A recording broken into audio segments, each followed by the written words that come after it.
My name is Tricia with the Burlington Library, and I'm here with you today to do Grown-Up Storytime. The book that we're going to be reading today is called Food, A Love Story by Jim Gaffigan. Dad is fat. I can't stop eating. I can't. I haven't been hungry in 12 years. Once, a writer at Entertainment Weekly described me as a human garbage can, which I think he meant as a compliment. Last night I had the following train of thought. Ugh, I'm so full. I guess I'll have some cheese. I don't even like cheese. Guess I'll finish it. I know it's not right. On more than one occasion while eating something, I've thought to myself, maybe this will make me hungry. It's either that or feel my feelings. Jeannie likes to point out, you know you're only eating your feelings. And I always respond, yeah, but these feelings are delicious, especially the ones at night.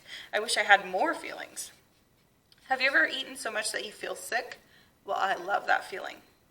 I treat my body like a temple of doom, but a temple nonetheless. I find myself thinking about what I will eat at my next meal while I'm in the middle of eating a meal. I always eat like I'm on vacation or about to begin a period of fasting. I've eaten things and not noticed that they tasted horrible until I was taking the last bite. Afterward, the horrible taste only leads me to want to eat something else to cleanse my palate. I'm a stand-up comedian, and I've contemplated ways that I can incorporate eating while on stage into my stand-up routine. If other comics bring a beer up with them, why can't I bring up a cheeseburger? Comedians with a drink on stage usually wait for an applause break and then take a sip. I could do that. I support the troops. Crowd applauds. I take a bite of my Baconator. When I don't want to eat something, I assume I'm sick and most likely dying. I try to stick to 3 meals a day and then 3 additional at night. The only time I stop eating is when I'm sleeping. I'm not really comfortable watching television while not eating. It's just too weird. I don't know what to do with my hands. As a result of all this behavior, I'm always full. When the instructions on medication say never take on an empty stomach, I think, not a concern of mine. I'm sure your mother told you not to go swimming until an hour after eating. This is a virtual impossibility for me. Technically, I should never go swimming. Thank God this hour rule is not actually the law, because if you ever saw me in the pool, you would think, arrest that man and ask him not to wear a Speedo. And in this hypothetical scenario, if I went to prison because I ate too soon before swimming and I wanted to protest the injustice of my sentence, a hunger strike would not be an option. I'd cave after 15 minutes. Yes, not having food for a short time compromises my principles. If I went to a shaman for help with this problem, he would never tell me what my spirit animal was for fear I would eat it. My wife thinks I'm eating myself to death, and if I am, it's taking longer than I thought. Not Slim Jim. As a result of my constant eating, I'm not thin. Sure, my beard probably hides none of it, but at least I know I'm not why I'm not thin. When most people gain weight, they rarely admit that it is due to the food they constantly shove into their mouths. We blame external forces. Well, work has been stressful. That was a brutal winter. I have young kids, which makes you more hungry, right? I'm not in denial. I realize I could lose half an ounce or 2 of weight. I take full responsibility for the reality I've created, even if at times I feel like I'll never lose this baby weight. That's the price of being a father. The truth is that I alone who caused my weight gain. Luckily for me, most of my girth is intentional. I don't mean to brag or anything, but I'm preparing for a very, very big roll. Sure, it's a cinnamon roll, but I don't want to look like I can't finish it or spell it. Some people lie about their age. I lie about my weight. Sometimes I catch myself telling total strangers that my belly is not real, that I actually had to get stomach implants to ward off female suitors. This strategy generally fails, but I've caught women staring at my gut, and I usually point to my eyes and say in a very condescending tone, "Hello, I'm up here." After all, I'm not some piece of flap for anyone to ogle. Once after a show, a woman told me, "You're not that fat," like it was a compliment. I held myself back from answering her, "You're not that polite." I'm not sure how overweight I am because you're supposed to find this out by calculating your BMI. And once I found out that that did not stand for Big Mac included, I stopped trying. There was a time when I was thin. Sure, I was 6 years old, but I'm confident that I can get back into those clothes. Actually, around the age of 7, it became very obvious that I had the body type of someone who would have to work out twice a day just to look out of shape. I struggled through my 20s and 30s, and then one day I looked in the mirror, saw my belly, and said, I give up. It's all over. It wasn't defeat as much as it was acceptance. I figured, I got a hot wife. If she leaves me for getting fat, that means she's shallow. Honey, do you think looks are important? No? Good. Now pass the gravy. Around the time I tricked Jeannie into marrying me, I lost a primary motivator for staying thin. Additionally, my career as a comedian was never affected by my waist size. Even my occasional acting roles were as a character actor. Character actor is, of course, entertainment industry code for not attractive. It became clear that being thin was never going to put me in competition with Brad Pitt. By my 30s, I auditioned to be Matthew McConaughey's unattractive friend in 3 movies. I didn't get any of those parts because I wasn't cute unattractive enough. The other reasons to be thin just seemed downright exotic. You'll feel better and have more energy. Next. You'll live longer. Next. Then the reasons just get silly. There's an old Weight Watchers saying, nothing tastes as good as thin feels. I, for one, can think of 1,000 things that taste better than thin feels. Many of them are 2-word phrases that end with cheese. Cheddar cheese, blue cheese, grilled cheese. Even unsalted French fries taste better than thin feels. Ever eat fries without salt on them? I always think, these could use some salt, but that would mean I'd have to get up and move. I guess I'll just imagine that there's salt on them. Eating fries without salt feels like a sacrifice. What am I, a pioneer? When I have to eat unsalted fries, I often feel like I should be a contestant on Survivor or something. I look forward to telling Survivor executive producer Mark Burnett, once I had fries without salt on them, so I could probably live anywhere. I realize weight is a serious issue in America, but I also believe some people should be fat. We all have that friend who has lost tons of weight, and whenever you see them, you secretly think, you looked better fat. Go back to being fat. You're thin, but you look exhausted. Even looking at you makes me want to sit down. Obviously, losing any amount of weight is an accomplishment. Obesity is a big problem in our society. This is a well-known fact. Another fact is that there seems to be a general insensitivity to our obese fellow citizens. It seems once a week there is a new segment on American obesity. They always show some big person walking. They don't show their face, but that person has to know that's them. They're probably just sitting at home watching TV. Well, that shirt looks familiar. Oh crap, looks like I can't wear that again. The poor guy probably gets to work and is greeted by a coworker. Hey Fred, I saw your fat ass on the 6 o'clock news. Now it seems like obesity is an industry. At this point, the countless number of documentaries on obesity just makes me hungry. I feel like the insensitivity toward obesity reached its peak with the television show The Biggest Loser. The show seems to be an elaborate insult masked by stories of inspiration. The following is what I think occurred in the meeting when the show was pitched. Producer: hey, I got an idea for a show. We get really, really fat people to lose weight and everyone watches them struggle and fail. Network executive: that's good. I'm laughing already. Producer: so wait. So we make these really, really fat people run around, jump up and down, more or less torturing them. Network executive: funny, so we get to abuse them. Love it. Producer: just thin people get to yell at the fat people. Network executive: of course.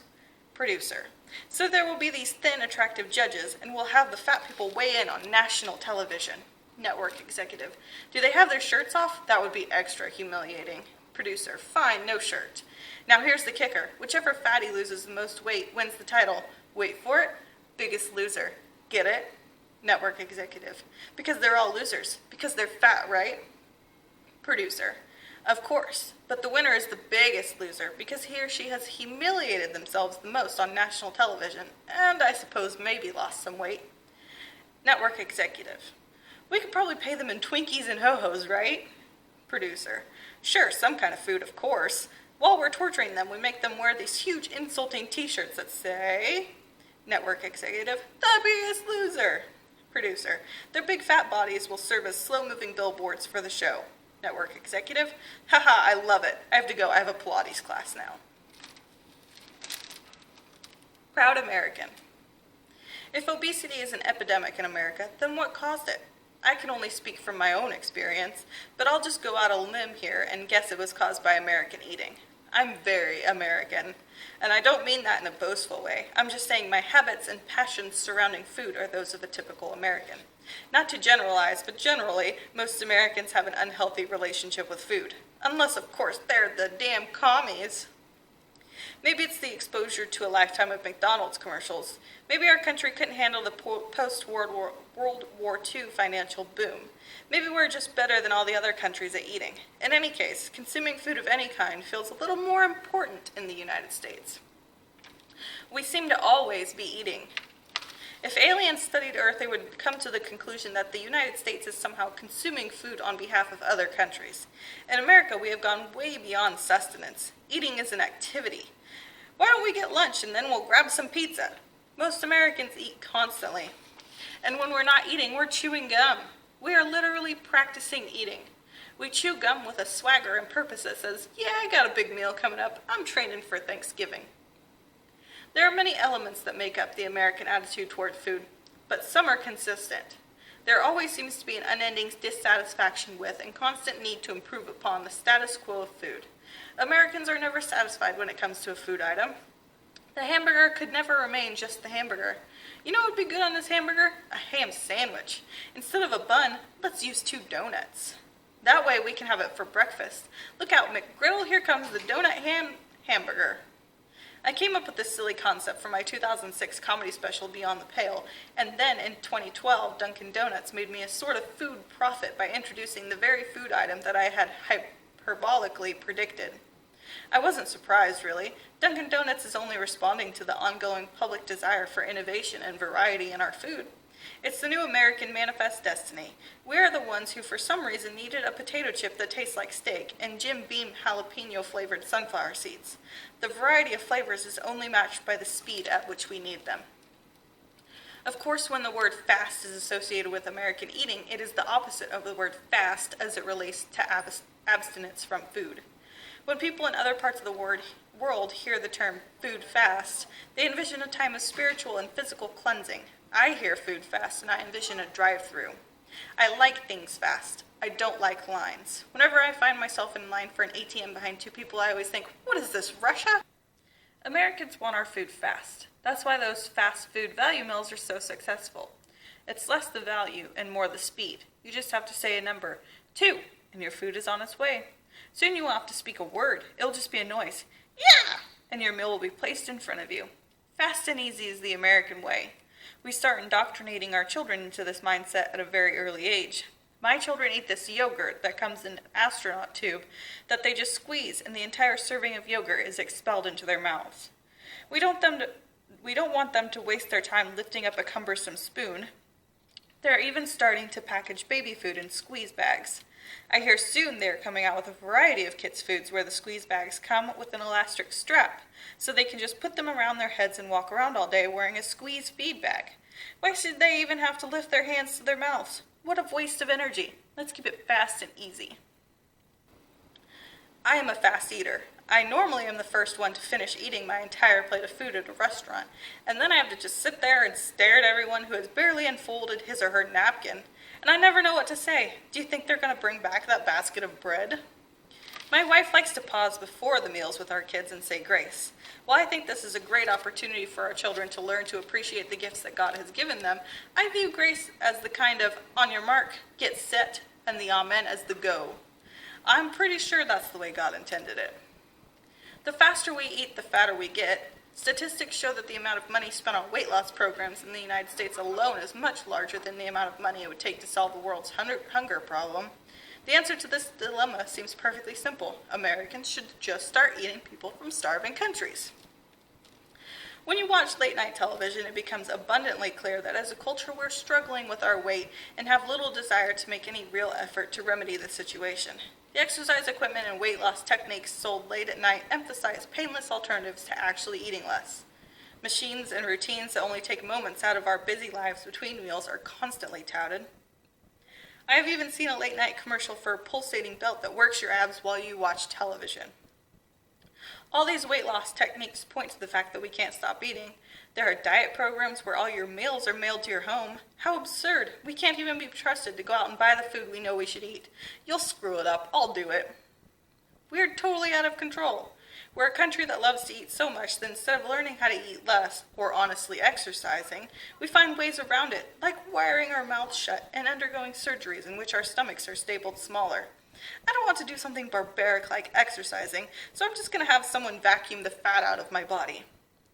Instead of eating less or spending money on get-thin-quick schemes, I have just accepted the fact that I, like most Americans, have a totally unhealthy relationship with food, and therefore, as a result, I'm overweight. As I mentioned earlier, the meal isn't over for me until I feel sick. Instead of food giving me energy, I'm always tired after I eat, which explains why I'm always tired. I go to the gym just so I'll stop eating for an hour, which I believe is an American form of fasting. Thank you for joining me in reading this book. If you have any suggested books, you can leave them down in the comments or email us or find us on Facebook. We'll see you next month.